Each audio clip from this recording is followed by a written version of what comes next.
Thank you very much to invite me. And I am not used to speak in the public, but I will try to explain everything from the point Bon, of merci, view of merci the tout le farmers. monde. Bon, j'ai pas l'habitude de parler devant un public, mais je vais essayer de faire mon mieux. Soyez gentils avec moi. Donc, nous sommes ici, au nord-est de Barcelone, entre Barcelone et Perpignan, donc juste à côté de la frontière française. Nous habitons ici dans le bassin méditerranéen, ce qui s'appelle la Costa Brava en espagnol. C'est vrai que c'est très sympa, il fait beau. Ici, dans cette zone, nous avons beaucoup de pression parce que nous sommes à côté. Nous sommes à côté des grandes villes, donc il y a une espèce de pression sur l'infrastructure. Bon, ici, vous avez l'autoroute, à un côté, une petite zone industrielle, et l'autoroute pour la France. Donc, il y a beaucoup de pression sur la terre agricole. C'est difficile pour les éleveurs de trouver de la terre disponible pour cultiver. Nous sommes à Selva, au sud de Gérone, donc il y a une croissance énorme autour de la ville de Gérone. Il y a une forte compétition entre les usagers. Il y a, comme j'ai dit, l'agriculture, il y a le côté organisme, industrie, le tourisme et loisirs, plein air et les activités culturelles.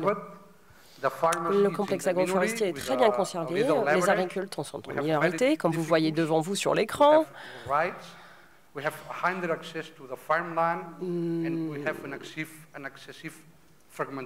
Il y a des soucis parfois pour l'accès aux terres agricoles et beaucoup de morcellement. Comme j'ai dit, il y a un grand nombre de villes et de routes autour qui empêchent un accès aux terres agricoles. Pourtant, nous cherchons et nous avons une cohésion socio-territoriale importante avec une bonne conservation de l'espace rural. Dans cette zone, nous avons 17 villes avec 72 fermes laitières, ce qui représente 9% des fermes laitières catalanes et 18% de la production de Catalogne.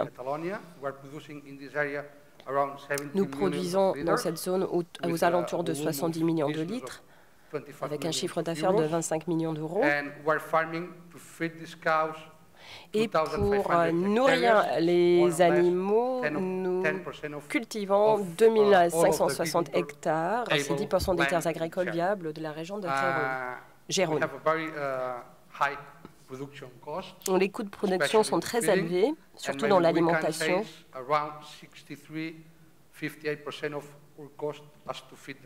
63% de nos coûts, c'est vraiment pour la nourriture. Dans les 68 fermes laitières, nous travaillons de façon très différente. Nous avons une très grande coopérative. En fait, ça comprend 4 coopératives laitières, 215 partenaires, c'est-à-dire éleveurs avec 20 000 têtes.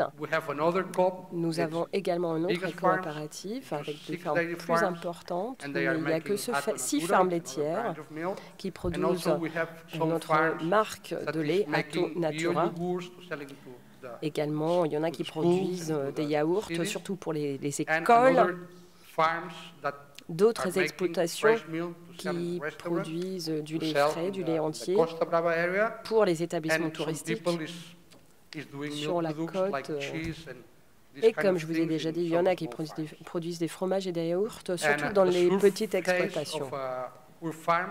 La surface à l'heure de nos exploitations, il y a une moyenne de 48 hectares par exploitation. Il y en a qui ont beaucoup plus, certes. Je pense que la plus grande a 160 hectares.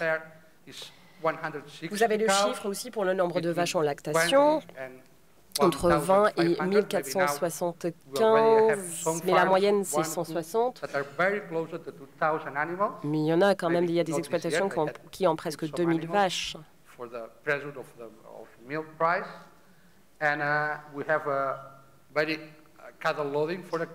Nous avons un taux de chargement de 5 vaches par hectare, même s'il y en a qui ont une vache par hectare, il y a d'autres qui ont 35 par exemple. L'un des défis que nous avons est que les exploitations vont augmenter le nombre de vaches mais pas forcément les hectares. Alors, il y a un taux d'emploi direct, comme vous voyez, c'est 2740 heures par personne par an. Nous avons une personne par 40 vaches. Maintenant, les propriétaires, voilà, on parle des moyennes. L'âge moyen, c'est 45 ans. Beaucoup de jeunes maintenant qui s'y investissent. Et surtout dans les hautes technologies. Chez moi, j'ai 100 hectares. De ces 100 hectares, 50 sont détenus par moi et ma femme. Et nous louons, nous avons un bail pour les 50 hectares qui restent. 85 hectares sont irrigués. Sur cette terre, nous pouvons faire pousser 2 cultures par an. Comme en été, nous avons semé du maïs. En hiver, c'est le raigrasse. Il faut irriguer en hiver parce que la terre est très sèche. Nous, dans cette terre sèche, nous essayons de cultiver peut-être une culture, maximum 2 par an. Ce sera de l'avoine, de l'herbe ou parfois des sorgho à l'été. Cette année, nous avons également commencé avec 5 hectares de luzerne pour le pain. Alors, le taux de précipitation chez nous, il y a une moyenne de 655 mm de pluie de précipitation par an. Le maximum, c'est au printemps et au automne. Température moyenne, c'est de 15,1 degrés Celsius. S'il fait très chaud en été, on pourrait arriver jusqu'à 34, sinon même plus chaud. En hiver, on pourrait tomber jusqu'à moins 6. Il fait très très froid au mois de décembre, janvier, février. Cette année, c'était une année, disons, calme mais froide.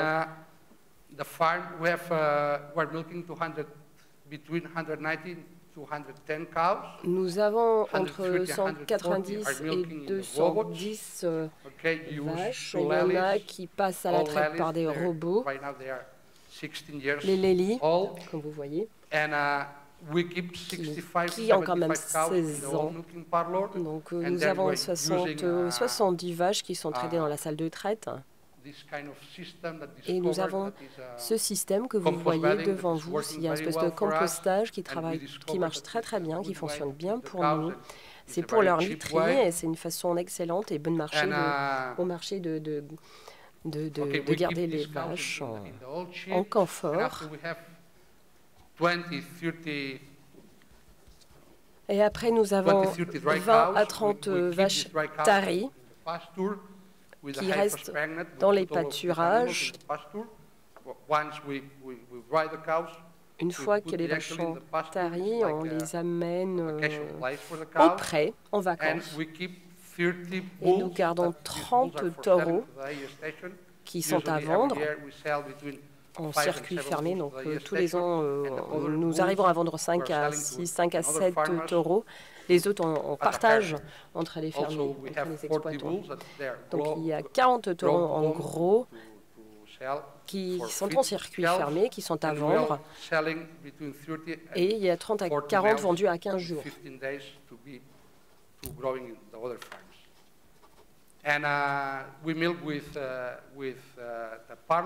Donc pourquoi est-ce que nous avons une salle de traîne? Nous avons une salle de traîne parce que ça nous convient. Nous avions également le premier robot de traite en Espagne. Pourquoi est-ce que nous gardons la salle de traite?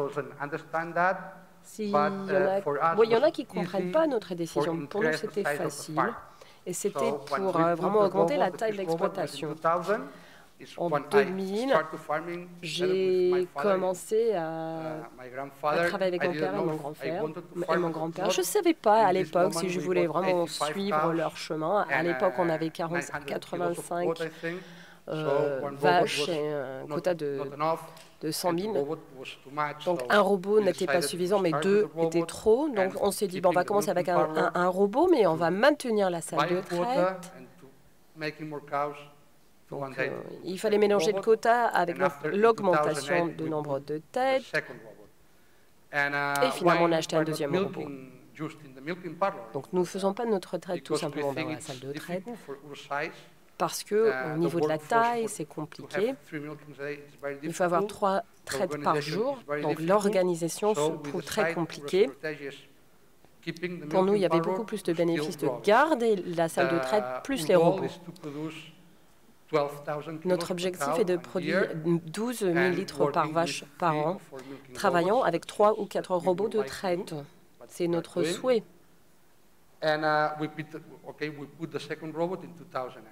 Nous avons acheté le deuxième robot en 2008. En ce qui concerne les prix des robots en Espagne, vous voyez bien, c'est entre 90 000 euros et 120 000 euros. Selon le modèle, il faut acheter 2 Lely neufs au prix de 200 000 euros. Et vu que moi j'aimerais bien avoir un autre robot, on a un robot d'occasion à 35 à 60 000 euros. Évidemment, cela va de soi, il y a un coût de maintenance. Pour les 2 robots, c'est 9 000 par an. Et nous allons dépenser, je pense, entre 800 et 1 000 euros par an sur les consommables. Donc voilà, vous voyez le niveau de production, le taux de production. Les vaches en plein air. Et ici, ce sont des données de 2015. Et les deuxièmes, vous voyez les lactations.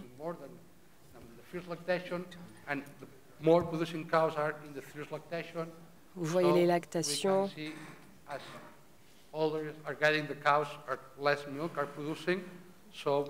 Plus elles vieillissent, les vaches, ils vieillissent, il paraît qu'elles produisent beaucoup moins de lait. Vous voyez très clairement sur le graphique le nombre de vaches, le nombre de lactations, la période de tarissement. Ici, vous voyez la productivité totale des vaches à partir de 2015. J'aime bien ces chiffres. C'est une très bonne année. Nous avons beaucoup de produits. Cela veut dire que toutes les vaches ont très bien fourni. Le taux de production est un peu moindre que celle d'avant, surtout parce qu'on a travaillé cette année avec un nouveau système d'eau, donc il fallait un nouveau système robotique. Et nous avons vendu beaucoup de vaches, des vaches qui étaient plus âgées de 5 ans.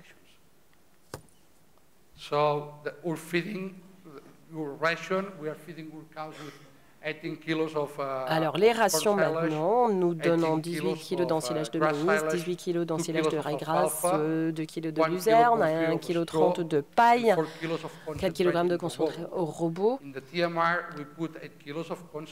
le TMR, donc le RTM, nous mettons 8 kg de concentré de minéraux d'orge, du soja, de l'orge, des minéraux, vitamines. Et sur 8 mois,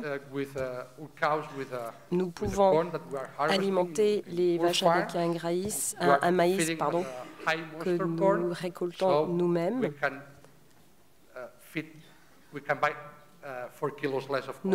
Donc ça nous permet de réduire le nombre de concentrés et ça aide évidemment dans les chiffres. Nous n'avons pas suffisamment d'hectares. Si un jour on a plus d'hectares, nous pourrions éventuellement traiter avec du maïs à un fort niveau d'humidité. Pour le moment, ce n'est pas le cas.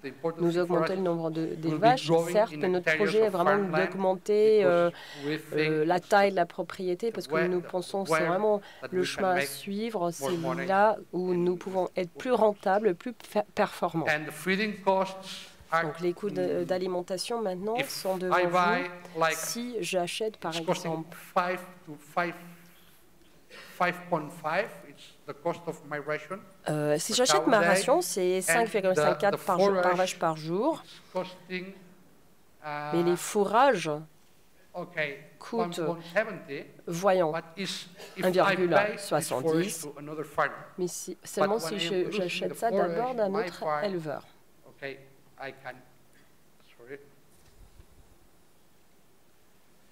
If I produce the forage in... Which one do you want? You want this one? Okay, this one. If I produce the forage in my farm, si je produis les fourrages moi-même, le prix est d'1 euro. Donc nous faisons de l'argent. Nous sommes rentables.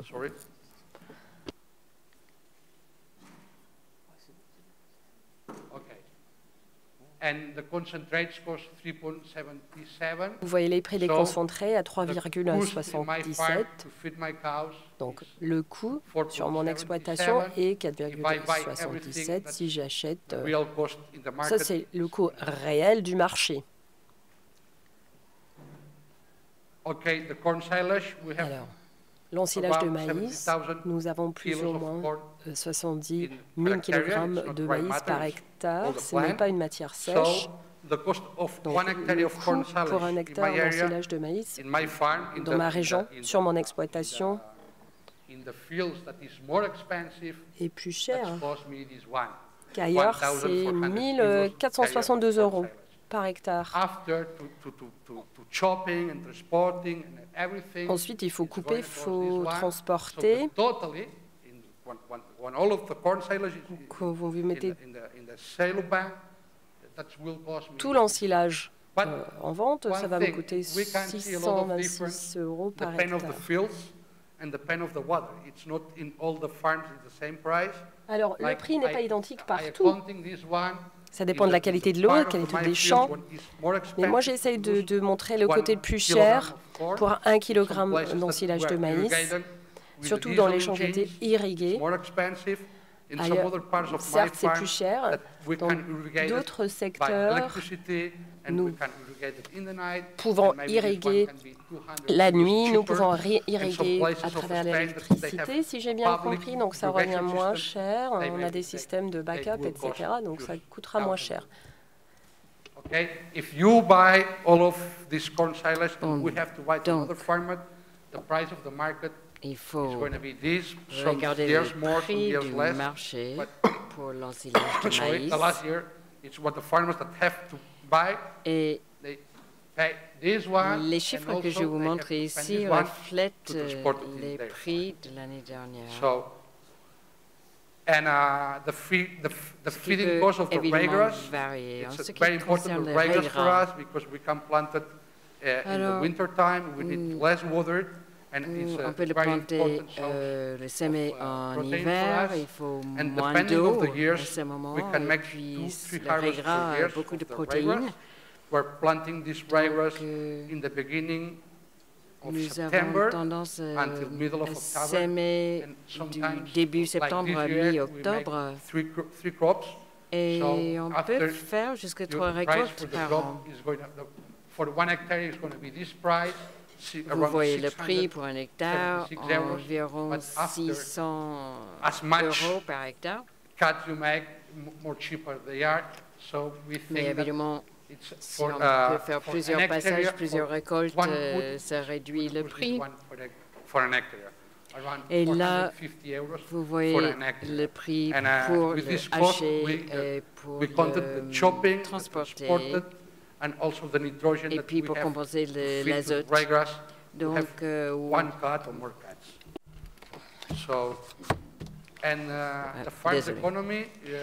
pour l'économie des exploitations, notre objectif est d'augmenter la production.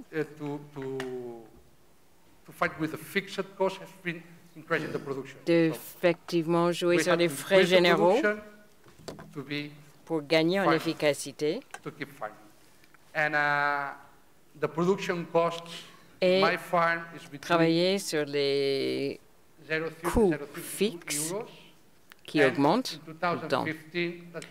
En 2015, vous voyez le prix que nous avons reçu. Notre coût de production était de 30 à 32 centimes d'euros en 2015, mais le prix du lait perçu était de 0,36 € par litre. Cela indique bien que nous pouvons travailler dans ce sens et effectivement,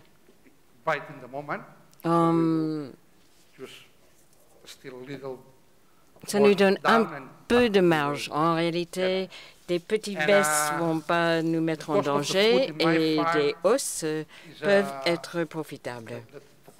quand on réduit ses coûts fixes au maximum. Le coût de l'alimentation, effectivement, représente 58% des coûts. Pour le reste, en fait, la couverture sociale des employés, les cotisations, santé, etc., les assurances, les frais vétérinaires, combustible, et en ce qui concerne les frais généraux, en fait, on doit rembourser nos investissements, on doit sortir pas mal d'argent. Donc là encore, la seule possibilité pour faire face à ces coûts qui sont pour la plupart incompressibles sont de réduire nos coûts de production. Et en ce qui concerne les bénéfices, en 2015, nous avions un bénéfice de 9,10%, mais cela reflète le fait qu'on a une main-d'œuvre familiale. Mon frère y travaille, ma mère y travaille. Cela couvre 5%. Et pour le reste, ce sont des résultats des coûts pour des opportunités d'autres travaux que je peux être amené à faire. Voilà la situation bénéficiaire de l'année dernière, mais pour 2016,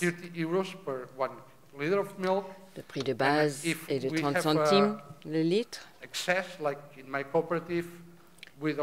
Et si effectivement on a un surplus de production, nous n'avons pas de quota maintenant, mais donc on a une liberté de produire les volumes que nous souhaitons et les vendre aux coopératives.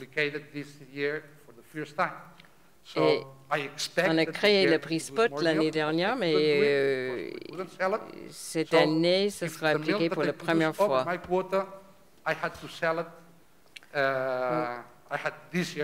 Avant, par exemple, en fait, l'année dernière, j'avais fait plus que le quota. J'ai vendu 20 000 kilos de lait. Et effectivement, ça ne me permettait plus de dépasser cela. Et si on travaille plus, en réalité, on ne gagne pas plus pour autant. Et là, les prix dans notre groupe, on reçoit un peu plus.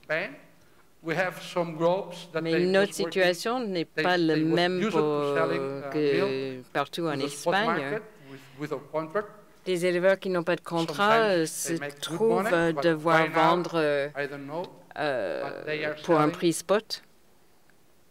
Quelquefois, ça se traduit par un très bon prix, d'autres fois pas.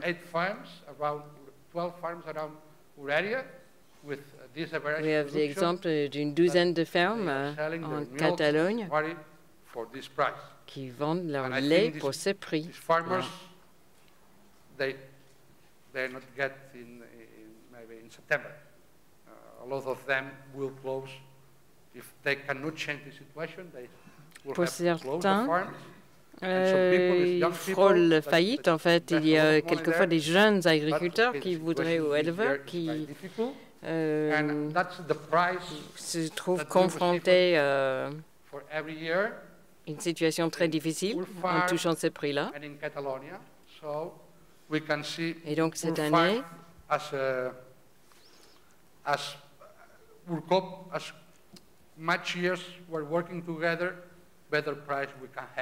mais on s'est rendu compte que année après année, en travaillant ensemble avec davantage de coopération, on arrive à augmenter le prix qu'on peut atteindre.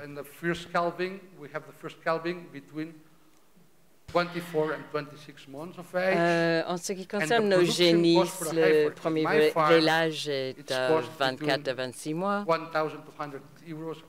Et le coût de production pour une génisse sur notre ferme est de 1 200 à 1 300 euros.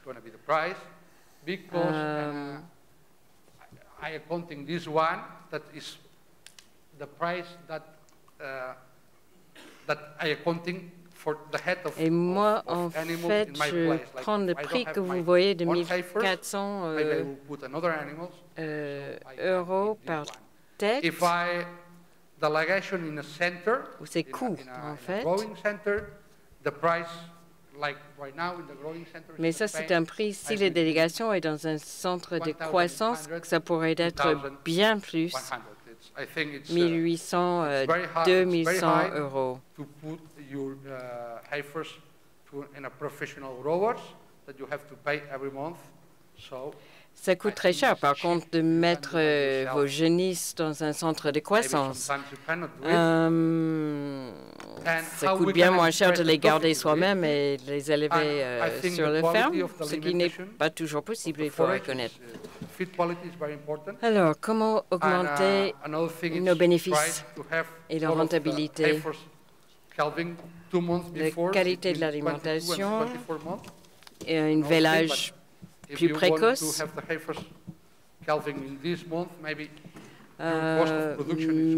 Mais si vous souhaitez qu'une génisse met bas tel ou tel mois, votre coût de production ou reproduction pourrait être plus élevé. Il faut également s'organiser avec des collègues, avec d'autres éleveurs pour vendre son lait. Je pense que ceci peut vraiment représenter un avantage économique. Une autre possibilité est de faire en sorte que chaque exploitant produit plus de lait.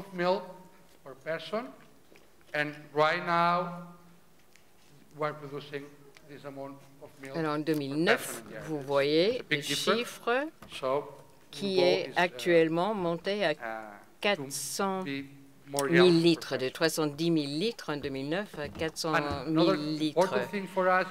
Modification significative. Autrement, le travail en réseautage.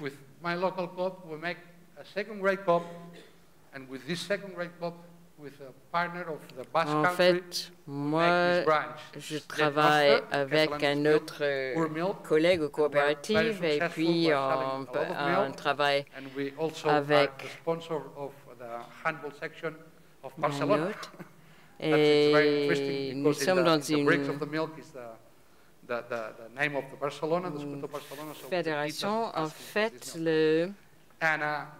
excusez-moi, de Barcelone, la fédération de production animale. Ce n'est pas une fédération, c'est un syndicat, excusez-moi. Voilà. Et avec mon syndicat, où on a effectivement des producteurs, des bovins, des producteurs porcins aussi.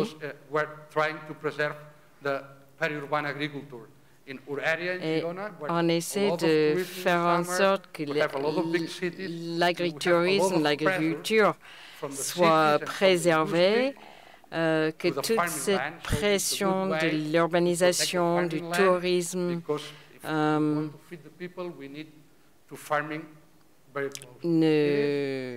met pas en danger nos fermes, parce que si on veut nourrir la population, il faut qu'on ait de la place. Qu'on ait notre place. Et avec notre association, qui a été démarrée, je pense, il y a 30 ans, c'était pour les semences, parce qu'il y a eu un accord pour les prix de semences, parce que en travaillant ensemble, ceci a été très intéressant. Maintenant, il y a une approche qui s'appelle un flat tax, qui est un taux forfaitaire payé 20 euros par vache.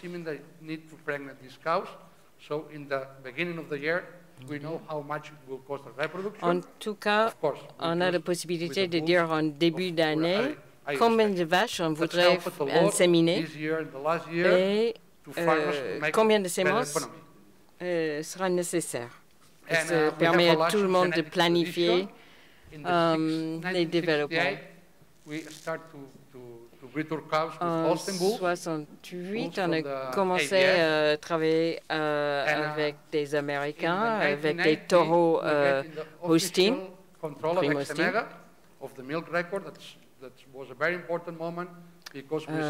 Il y a également eu un moment très important où on a commencé effectivement le premier contrôle ou enregistrement de production laitière avec le Séméga. Et puis il y a notre livret de la race des Frisiens. Okay, the Frisian become a partnership with the American, and the En 1989, les éleveurs de l'organisation qui s'appelle la Frégie sont devenus partenaires, se sont associés avec le CIA d'Aberikin, et cela nous permet à notre ferme machinaire d'utiliser des jeunes taureaux. Ensuite, on travaille avec, depuis 1990 sur la technologie Blue, très intéressant comme pour des indications génétiques, des marqueurs génétiques en fait, comme des outils de sélection. En 1994, j'ai démarré un projet pour des embryons, pour la transplantation embryonnaire. Avec ma famille, on a importé 12 ou 14 embryons des meilleures familles américaines de vaches.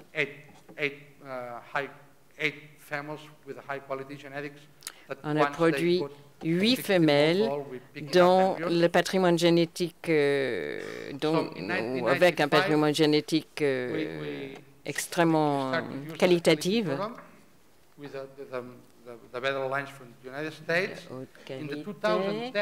Ensuite, ma génère a débuté un programme qui s'appelle Elite pour obtenir effectivement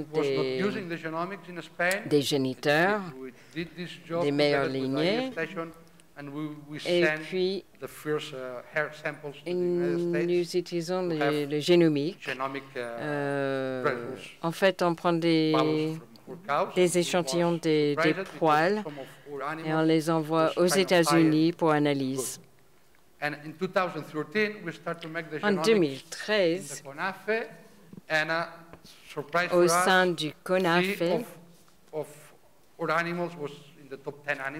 on a commencé notre premier programme d'évaluation utilisant le génomique. Les résultats sont qu'on avait 3 animaux de notre ferme qui étaient parmi les 10 premiers de l'État. Donc là, vous voyez la production laitière.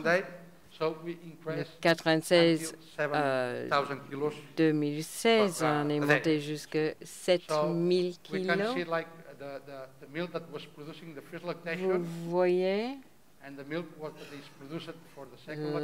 la production et la productivité. 3 lactations. En fait, vous voyez les couleurs sur l'écran qui indiquent la première, deuxième, troisième, quatrième lactation. Et on voit qu'on a des vaches plus âgées qu'auparavant. Et maintenant, effectivement, quand une vache est à sa 5e lactation, on a tendance à faire en sorte qu'elle puisse se reproduire ou bien on l'engraisse pour être vendue.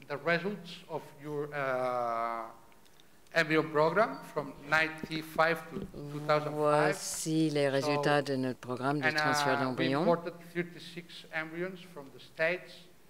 Nous avons donc importé 36 embryons des États-Unis.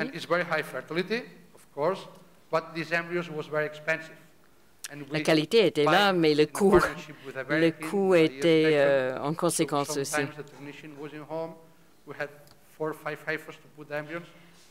Quelquefois, on avait des génisses qui finalement devaient être inséminées ou être implantées, et elles n'étaient pas prêtes. Et cela affectait effectivement le taux de réussite. Donc, les 36 ont donné lieu à 27 gestations et vous avez ce qu'on a obtenu de ces lignées, de quantité de lait produit. Pardon. En comparaison avec le reste du troupeau.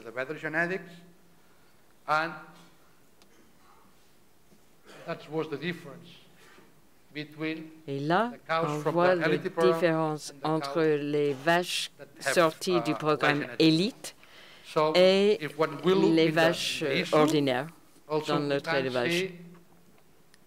De même, vous voyez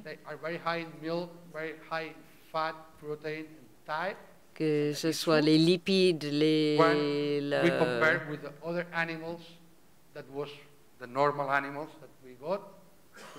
protéines, les types, l'ICO. En fait, vous avez les chiffres, les statistiques par rapport aux vaches sorties de ces problèmes de transplantation et les autres.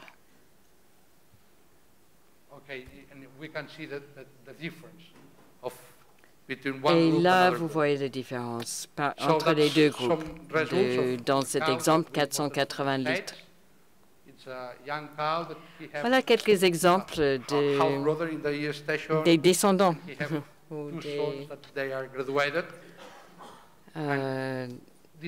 Cette vache-ci a 2 fils. Voilà une vache qui s'appelle Biffy. C'est la dernière des familles que nous avons importées des États-Unis. Et actuellement, 60% de nos animaux proviennent de ces programmes embryonnaires, avec des embryons ou des descendants des embryons des États-Unis.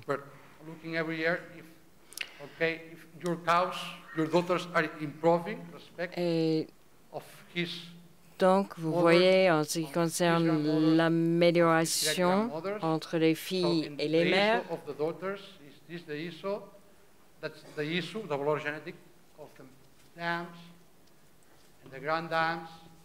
là, vous voyez donc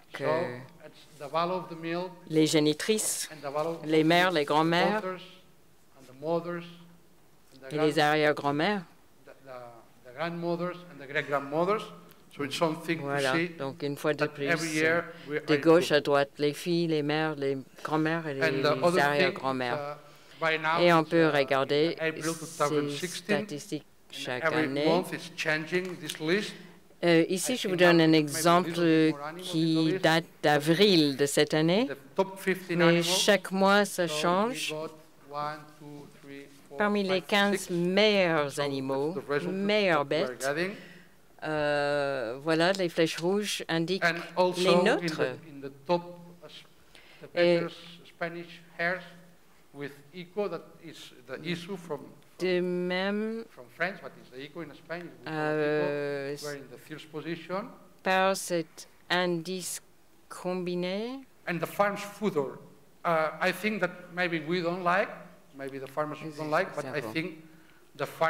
bon, parlons de l'avenir des exploitations. On n'aime pas l'entendre, mais les exploitations vont devenir plus grandes. Et je pense que dans la région de Gironde, il y aura 3 types de fermes.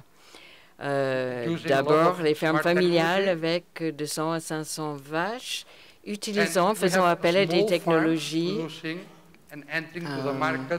et l'informatique il y aura aussi des petites exploitations qui vont produire et commercialiser eux-mêmes leurs propres produits laitiers, fromage, yaourt, etc. Et eux, ils auront un avenir si leurs produits sont appréciés.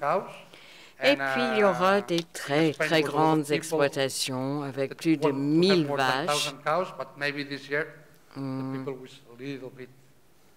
On parle même de 10 000 vaches, mais bon, les gens reculent un peu devant des tels nombres.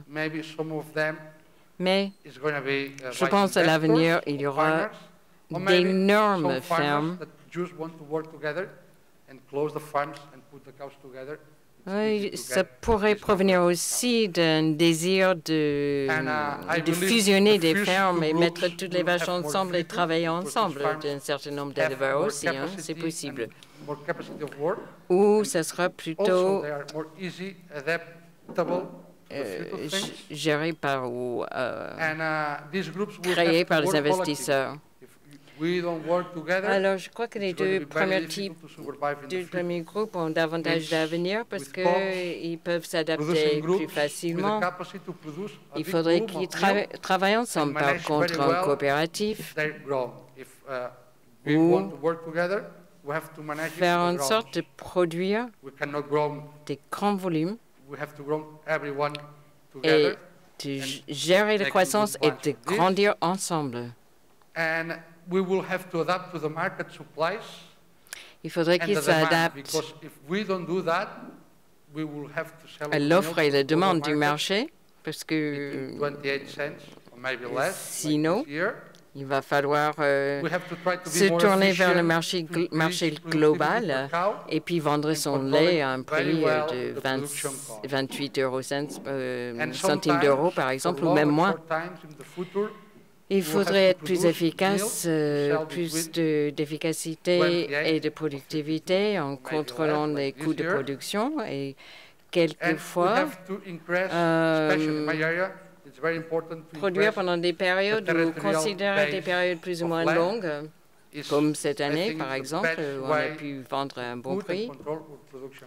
Et enfin, je pense que l'ancrage territorial est important. C'est une bonne façon, en limitant les distances, de réduire ou contrôler et maîtriser les coûts de production.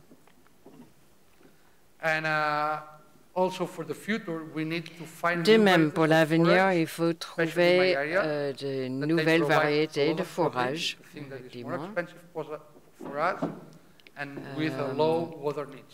qui effectivement produisent bien, qui avec un bon taux protéique et qui consomment moins d'eau. Il faudrait aussi maîtriser nos coûts énergétiques. Et ici en France, c'est peut-être pas aussi important, mais pour nous, c'est certainement le cas. En fait, votre coût d'énergie peut impacter de façon significative vos coûts. Et avec ce système, vous pouvez soit en dépenser beaucoup, soit en économiser de l'énergie. Et tout le monde dit que la population mondiale va grandir jusqu'en 2050. Mais il faut se rappeler aussi que les pays émergents vont eux-mêmes devenir des producteurs agricoles. Et grande taille. Donc, je ne pense pas qu'il faut essayer de s'agrandir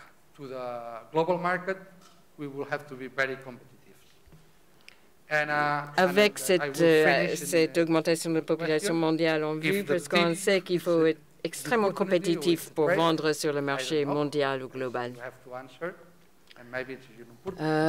Une autre question. Chacun peut décider pour lui-même les traités de libre-échange. C'est peut-être une opportunité et peut-être une grande menace. Et En fait, je remercie mes enfants, mes fils et ma femme qui acceptent les contraintes de mon travail, de vivre sur une ferme, que je dois me lever très tôt, que je rentre très tard le soir. Et que quand les gens me demandent comment va la famille, je dis je ne sais pas parce que je pars quand ils dorment quand je pars et ils dorment quand je rentre. Donc je ne les vois pas beaucoup. Mais mon projet est de continuer à développer mon exploitation pour eux. Et je travaille avec mon frère.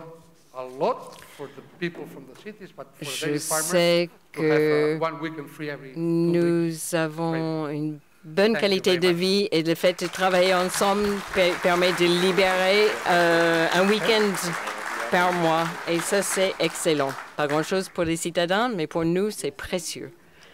Merci beaucoup.